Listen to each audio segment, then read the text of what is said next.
ሰላም የአፍሪ ፊልምስ ወዳጆቻችን ተመልሰናል። ለዛሬም በፈረንጆቹ 2011 ዓ.ም ተሰርቶ ለእይታ የበቃውን ልብ አንጠልጣይ ሳይንስ ፊክሽን የፊልም ዘውግ የያዘውን ሊሚትለስ የተሰኘውን ገራሚ ወጣ ያለ ሙቪ ማመጣንላችሁ። እንደ ሁልጊዜው ቪዲዮ ለብዙ ሰው እንዲደርስልን ላይክ እያደረጋችሁ አበረታቱን። ይመቻችሁ። ሰናይ ጊዜ። ሙቪው የሚጀምረው ዋናው ገጸ ባህሪያችን ኤዲ ሞርን የተባለ ወጣትን እያየ ነው። ኤዲ ወደፊት በጣም እውቅ ጸሐፊ ይሆናሉ ብሎ የሚመኝ ሰው ቢሆንም ከጊዜ ወደ ጊዜ ግን አንድ እውቅ ሆንበታለሁ ብሎ እየጻፈ ያለው መጽሐፍም ጊዜውን እድሜውንም እየጨረሰው ተስፋም እየቆረጠ ሲመጣ ፍቅረኛው ሊንዲም ላንተ ወጪ ክንውላ እኔ መክፈል ሰለቸኝ አንተ ላይ ተስፋ ቆርጫለሁም ብለው እሱም ጽሁፌ መጽሐፌ ሲታተም ሀብታም ሆነን እንጋባለን እያለ ቢለምናትም ተፋታው። ህልሙን ሁላም አጨለማበትም ትሄዳለች። ፈታው ከሄደችበት ካፌም ልቡ ተሰብሮ በወጣም ጊዜ ይህ ድሮ የፈታት ሚስቱ ሜሊሳ የተባለች ሴት ወንድሟ ቫርነር የተባለውን ግለሰብ አግኝቶት ቫርነርም ሲያየው እየተገረመ በጣም ራሱን እንደጣለና ጎዳና ተዳዳሪም እንደመሰለም ሲነግረው ኤዲ ግን ወደፊት ታዋቂ ሆንበታል ያለውን አንድ ትልቅ መጽሐፍ እየጻፈ ለራሱም ጊዜ አጥቶ እንደሆነ እየተናገረ ሊያስቀይስ ቢሞክርም ቫርነርም ሳያምነው አንድ ሁለትም በለም ብሎት ወደ አንድ ባርም አስገብቶትም ያወራዋል።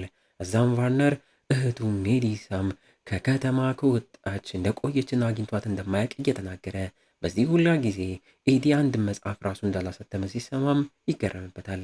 እሱም ለመድኃኒት አምራች ካምፓኒም እየሰራ እንዳለም እየነገረው አንድ ትንሽዬ ክኒንም አውጥቶ እያሳየው እቺ ክኒን እንኳ አጥቃት የሰው ልጅ ጭንቅላቱን 30% ነው የሚጠቀመው። በዚህ ክኒን ግን ሙሉ 100% መጠቀምም ይቻላል። በዚህ ልርዳክ $800 ግዛኝ ቢለውም 5 ሳንቲም የሌለው ኤዲም ሳይስማማም ይቀራል። ቬርነርም እንደ ስጦታ አንዱን ክኒን ሰጥቶት ቀጣይ ከፈለግ ደውልልኝ ብሎት ስልኩን አስቀምጦለት ይሄዳል። ኤዲም በህይወቱ ምንም ያጣው ነገር ስለሌለ የመጣው ይምጣም ብሎ ክኒኗንም አንስቶ ይውጣታል። ወዲያው ሰውነቱ ላይ ክኒኗም እየሰራች የተከራየው ቤትም ሲሄድ የአከራዩ ልጅም ደርሳበት እያስቆመችው ኪራዩን እንዳቆየም እየተናገረች ስጮበት እሱም በክኒኑ ሳቢያ እያንዳንዱ ነገር ግልጽልጽ ብሎም እየታየው ልጅቷ የሚያናዳት ኮሌጅ ላይ የሚያስጨነቃት የትምህርትም ነገር እንደሆነም እንዲሁ ቦርሳ ውስጥ የያዘችው መጽሐፍም ሲያየው ከዚህ በፊት የዛሬ 12 ዓመት ያንን መጽሐፍ የሆነ ቦታ አይቶት እንደነበርና የህግ ተማሪም እንደሆነችም ሲያቅ ለራሱም እያንዳንዱ ጭንቅላት ውስጥ ከዚህ በፊት ያያቸው ነገሮችን ማስታወሱም እየገረመው ልጅቷንም ለማረጋጋት በህግ ትምህርቷን በኩልም አሳምኗት ለአሳይመንቷም ረድቷትና አግዟትም አሰርቷት አረጋግቷት ወደ ቤቱም ይገባል። ቤቱንም ሲያየው እንዳለ እንደተዘበራረቀም እያየ ውስጡ ገደብ አልባ ኃይልም ስላለ እንዳለ ያለ እረፍትም ቤቱን አስተካክሎም ጨራርሶ አሁንም ጭንቅላቱ ስላልደከመው መጽሐፍም ጀምሮ የተለያዩ ምርጥ ቃላትና አረፍተ ነገር ከጭንቅላቱ ውስጥም እየዘነቡ መጽሐፉንም እስከሚችለው ድረስም ጽፎም ይተኛል።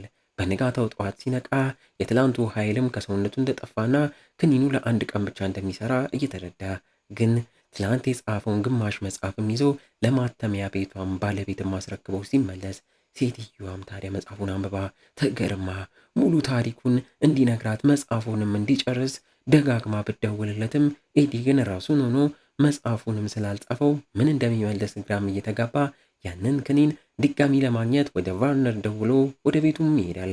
ቤቱም ላይ ሲደርስ ቫርነር በቡጢ ተመቶም እንደቆሰለም እያየ ሲደናገጥ ቫርነርም ይህ የሰጠው ክኒን NZT ይባላል።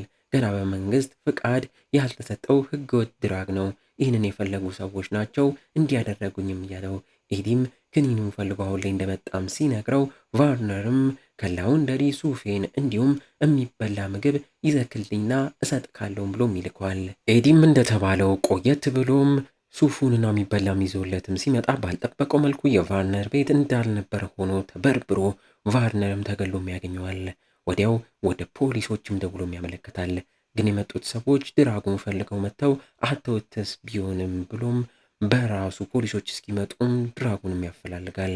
ከብዙ ፍለጋም በኋላ ኦቨኑ ታችም ድራጉንና ብዛት ያለው የቫርነርን ገንዘብ እንዲሁም ማስታወሻውንም በማግኘት ከኋላ ኪሱን ደብቆም በመያዝ ፖሊሶች ሲመጡ እሱ ደውሎ እንዳመለከተም ተናግሮ ጣቢያም ተወስዶ ቃሉን ሰጥቶ ከቫርነር ጋር እንደ አጋጣሚ እንደተገናኙና ቫርነር ምን አይነት ችግር ውስጥ እንደነበር እንደማያውቅም ተናግሮ ስልኩን ሰጥቶ እንደሚደወልለት ተነግሮት ከጣቢያም ይወጣል። ቤቱም ተመልሶ ክኒኗንም ድጋሚ ሙጦ ጭንቅላቷንም 100% መስራትም ጀምሮ በደስታ ውጭ ወጥቶ ሰውንም እያየ የተደሰተ ያንን ያቆመው መጽሐፉንም መጽሐፍ ቀጥሎ በቫርነር ገንዘብም ታግዞ በ4 ቀን ውስጥ ብቻ ሙሉ መጽሐፉን ጽፎም ጨርሶ ለማተሚያ ቤቷም ያስረክባል። በዚህም በቀን 1 ክኒን እየዋጠ ጭንቅላቱን ገደብ አልባም ሆኖ የተለያዩ የስታክ የፎሬክስ ማርኬት፣ የካርታ ቁማር፣ የፒያኖ፣ የመድኃኒት ሁሉም ነገሮች ላይም ኃይሉና እውቀቱ ከፍተኛም ሆኖ ጭራሽ ደፋርም ሆኖ እፍረትና መፍራት የሚባሉ ነገሮች ከሱም ይርቃሉ። የክኒኑ ስሜትም ከሚባለው በላይ ደስተኛም ያደርጓል። በዚህ መሃል አንድ ሀሳብ ይመጣለታል። እሱም በቀረችው የቫርነር $800 ተጠቅሞ የስታክና ፎሬክስ ማርኬት ላይ ኢንቨስት በማድረግ ትርፉን ለማሳደግም ይወስናል። በቀናት ውስጥም $700 ትርፍ ቢያተርፍም ያበቂ እንዳልሆነ እየተሰማው ተጨማሪ ኢንቨስት የሚያደርገው ገንዘብም እየፈለገ ከባንክ ለመበደርም ቢያስብም የተረጋጋ የድሮ ህይወትም ስለሌለው ባንክም አላበድርም ብሎት ወደ አንድ የራሽያ ህገወጥ ጋንግስተር ወደሆነ ስሙ ጌኔዲ የተባለ ሰው ጋር አምርቶ ጌኔዲም በትልቅ ወለድ $100,000 ያበድረዋል።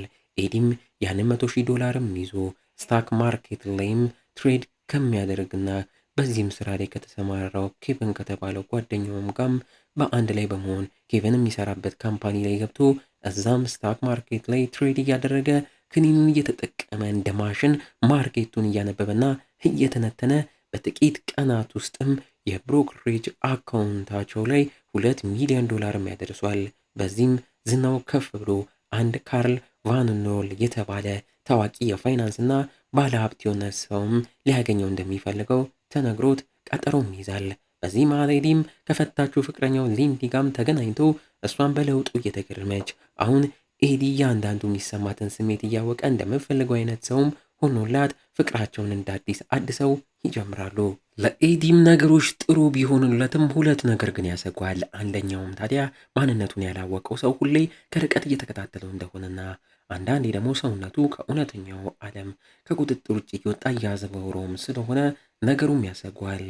ከካርል ቫልነር ጋር የሚገናኝበት ቀንም ደርሶ ተገናኝቶ ካርልም እንዴት በ10 ቀን ይህን ያህል ትርፍ ልታገኝ ቻልክ እያለ ፎሬክስ እና ስታክ ማርኬት ላይ ያለውን እውቀትም ጠይቆት በኤዲ ችሎታ እሱም ረዳቱም እየተገረሙ በመኪናቸውም እየሸኙት ካርል አሁን እየሰራ ያለውንና እየመረመሩ ያሉትን የፋይናንስ ስራም ነግሮት ሃንክ የተባለን ካምፓኒና ሰውም እየመረመሩም እንዳለም እያሳየው ኤዲም ስለዛ ወዲያው ተረድቶ መፍትሄም እንደሚያገኝለት እየተናገረም አስገርሟቸው ስራውንም ሰጥተውት ለቀጣይ ቀጠሮም ተቀጣጥረው ይለያያሉ። ኤዲም ከነሱ እንደተለየ ለራሱም ግራ በሚያጋባ መልኩ ብዙ ተራምዶ ራሱን ባቡር ጣቢያም ላይ አግኝቶት እዛ ካሉ 4 ሰዎች ጋር ግብግብ ውስጥ ገብቶም ይደባደባል። ታዲያ ድሮ ፊልም ላይ ያየው የድብድብ ቴክኒክና ታክቲክ ትዝ እያለው ለብቻው 4ቱን ሰዎች ይቀጠቅጣቸዋል። ቀጥሎም ራሱን አንድ መዝናኛ ባር ላይ እየጠጣም እያገኘው እየዞረበት ያ የሚከታተለው ሰውም ከርቀት ሲከተለውም እየታየው አንዲት የማያውቃትን ሴት ይዞ አንድ ሆቴል ላይም አድሮ ከዛም ወጥቶ የፎቅ ጣሪያም ላይ ራሱንም አግኝቶት ለማሰብም ሲሞክር ያለፉት 18 ሰዓታት ምን ሲያደርግና የት እንደነበረ ሁላ ግራም ገብቶት የተጎዳው እግሩን ይዞ እያነከሰም እንደምንም ቤቱም ይመለሳል። በንጋታው ከእንቅልፉ ሲነቃ ይህ ኪኒን መጥፎ ጎኑ ይህ እንደሆነም ታውቆት ላለመጠቀም ከዚህ በኋላ ላለመውሰድም ወስኖ በራሱም ያለ ክኒኑ የካርል ቫልነርን ስራ ለመስራትም ይታገላል። ግን ኖርማሉ ኤዲ ይህም ስራ ያቅቷል። ለኬቨንም ደውሎ ከነ ካርል ጋር ያለኝ የዛሬን ቀጠሮ ሌላ ቀንን ማስደርግልኝ ቢለውም ኬቨን ግን ካርል ከባድ ሰው ነው ራስህ ሄደህ ወይ አሳምነው እንጂ ዳግመኛ ይሄን እድል አይሰጥክም ስላለው ኤዲም ሱፉን ለብሶም የቀጠሮ ቦታውም ላይ ሄዶ ሊያስረዳ እየታገለ ካርልም ሃንክ አትውድ የተባለን ሰው ፋይል ነው እንድትመረምርልኝ ስራ የሰጠው ሰውየው ከዓመታት በፊት ማንም አያውቀው ነበር። አሁን ግን የብዙ ካምፓኒ ባለቤት ባለሀብት ሆኗል። እንዴትም እያለው ሲያወራው ኤዲም እዛ ባለ ቲቪም በዜና ያቺ ትላንት አብሯት ያደራትም ሴት ሆቴል ላይ ተገላ እንደተገኘችና አንድ የአይን ምስክርም አብሯት የገባውን ሰው እንዳየም ሲናገርም ሰምቶ አዙሮቱም ተነስቶ እነ ካርልን ተሰናብቶ ወደ ውጭም ወጥቶም ያስመልሷል። ቤት ሲመለስ ከበፊት ሚስቱ ከቫርነር እህት ሜሊሳም ተደውሎለት ስለ ድራኩ እሷ የምታውቀው ነገር እንዳለና እንዲገናኙም ትነግሯለች። እሱም ከእሷ ጋር ቀጠሮም ይይዛል። ወጥቶም እየጠበቃት በዛው ከቫርነር የዛኔ የወሰደው ማስታወሻ ደብተር ላይ የተጻፉትን ደንበኞች ስልክም ላይ ለመደወል ቢሞክርም በሚገርም መልኩ አንዳንዱ እንደሞቱና አንዳንዱም ክፉኛ ታመው ሆስፒታል እንደገቡም እየሰማ በክኒኑ ሳቢያም እንደሆነም እያወቀ እየተደናገጠ የመጨረሻው ስልክም ላይ ሲደውል እዛው አካባቢ ስልኩም ጠርቶ ያ የሚከታተሉ ሰውም ነበርና አንስቶም ሲያወራው ኤዲም ነቅቶ ሮጦም ያመልጣል። ሰውየው ቢከተለውም ሳይዘውም ይቀራል። ከሜሊሳ ጋር በድብቅም ተገናኝተው ከረጅም ዓመት በኋላም ሲያያት በጣም ጉስቁል ብላ የድሮ ቆንጆና ሙሉ ለሙሉ እንደጠፋም እያየ ምን ተፈጥሮባት እንደሆነም እየጠየቃት እሷም የወንድሟ ደንበኛ እንደነበረችና ክኒኑን ትጠቀም እንደነበረ ያንን ገራሚ ገደም አልባም ስሜት ተሰምቷት እንደሚያውቅ ግን ነገሩን እየደጋገመች ስትመጣ ራሷን ማጣት ጭራሽ ጭንቅላቷን መቆጣጠር አቅቶት እየለየላትም መጥቶ ወዲያውም ታዲያ እንዳቆመችና ስታቆመውም ከባድ ራስ ምታትና ህመም እንዲህ እንዳደረጋት ትናገራለች። ለሱም እባክህ ካሁን ክኒኑን እየተጠቀምክ እንደሆነ አውቄያለሁ፣ ግን ቀንሰክ ለመጠቀም ሞክር፣ ከዛም ቀስ በቀስም እያልክ አቁምም ብለው ጉዳቱ አስከፊ ነውም ትለዋለች። ኤዲም ይህ ሁላ ሲያስጨንቀው ከጋንግስተሩ ጌኔዲያም ላይ ያለውን ዕዳም መክፈልን ረስቶት ጌንዲያም ታዲያ ደርሶበት እያነቀ ገንዘቡን ይጠይቋል። እጁ ላይም አንድ ክኒንም ሲያገኝ ተቀብሎት ያለማመንታትም ክኒኑ ይውጧል። ታዲያ ባንክም አብረው ሄደው ገንዘቡንም አስጥቶም ተቀብሎት ይሄዳል። ኤዲም ያለ መድኃኒቱ መንቀሳቀስም ከብዶት እንደምንም እየተራመደ ቤትም ምንም እንደሌለው እያስታወሰ ፍቅረኛው ሊንዳ ቤት ግን የደበቃቸው ብዙ ክኒኖች እንዳሉም አስታውሶ ወደምትሰራበትም ቦታም አምርቶ ፊት ለፊቷ እየወደቀም ሲጠቀም የነበረውን ሁላ እውነታውንም አንድም ሳያስቀር ነግሯት እሷም ታዲያ እንዲህ የተቀየረባት ምክንያትንም ስታቅ እየተገረመች አሁን ቆሜ እንዲሄድ እንዲመለስልኝ ክኒኑን ከቤትሽ አምጪልኝም ብሎም ለምኗት ቤቷ የደበቀበትን ቦታም ነግሯት ይልካታል። እሷም ወደ ቤቷ ሄዳ ክኒኑን ይዛ እየተመለሰች ሳለች ያ ኤዲን የሚከታተለው ሰውም እየተከተላት እንደሆነ ማይታ ለኤዲም በድንጋጤ ደውላ እየነገረችው ሰውየውም ከመኪና ወርዶ እሱ ወዳለችበት ታክሲም ሲመጣ ሮጣም ታመልጣለች። ታዲያ ስታመልጥ መንገድ ላይ ላሉ ሰዎች እርዱኝም ብትልም ሰውየውን ሊያስቆሙት ሁለት ሰዎችም ሞክረው እሱም የመጡበትን ሁለት ሰዎች በስለቱ ወቅቷቸው በዚህ ግርግር ሊንዲም ሮጣም ድንጋይ ስርም ትደበቃለች። ሰውየውም ሊገላት እያፈላለጋት ስለሆነ ተጨንቃ ኤዲ ጋ ደውላ ምን ላርግ እያለች እያወራችው ላለመሞት ያለው አማራጭ ክኒኑን አንድ ውጣ መውጫ መንገድ መፈለግም ስለሆነ ያለማመንታት እሷም ውጣው እያንዳንዱ ያለችበትም አካባቢ ግልጽልጽ ብሎም እየታያት ወዲያው ማምለጫ መንገድም ታይቷት አቅራቢያ ወዳለ ፓርክም ሮጣ በበረዶ ላይ በሚንሸራተቱ ሰዎች አድርጋ ማለፋ ሰውየው ሲደርስባት አንድ ሕፃን አንስታ በመንሸራተቻው ጫማም ሰውየውን ሸርክታም ታመልጠዋለች። ኤዲ ጋም ደርሳ ክኒኑን አስውጣ ወደ ራሱን መልሳው ሆቴል ተከራይተው አዳራቸውን የዛን ቀን አብረው ያደርጋሉ። በቀጣይ ቀን ሊንዲም ስለ ክኒኑም ስለሚሰጠውም ችሎታ ካየች በኋላም እያወራችው ኤዲም መዘዙን ላይ የነገራት ግን አሁን እሱ የቀረውን ተጠቅሞ ጥሩ ህይወት ላይ እንዲሆኑ ካደረገም በኋላ ሙሉ ለሙሉ እንደሚያቆም ቃል ይገባላታል። ግን ሌላ ችግር ይመጣበታል። ያ ጋንግስተሩ ጌንዲያም ክኒኑን ከቀመሰ በኋላ የሰጠውን ስሜት ማመን ስላልቻለ ተጨማሪን ፈልጎ መጥቶ ኤዲን ያስጨንቋል። ኤዲም ጊዜ ለመግዛት ለሱም እየቀነሰም ካለው ለኪኒንም ይሰጧል። ለጥንቃቄም በሚል ሁለት ግድንግድ ቦዲጋርዶችንም ቀጥሮ ሌላ ነገር እንዳይመስል ርቀታቸውን ጠብቀው እሱን እንዲጠብቁት ስራም ይሰጣቸዋል። ለነ ካርልም የሰጡትን ስራም ጨራርሶ እነሱም ጋር ስራ አግኝቶ ወሳኝ ሰው ሆኖም ለእነሱም ይሰራል።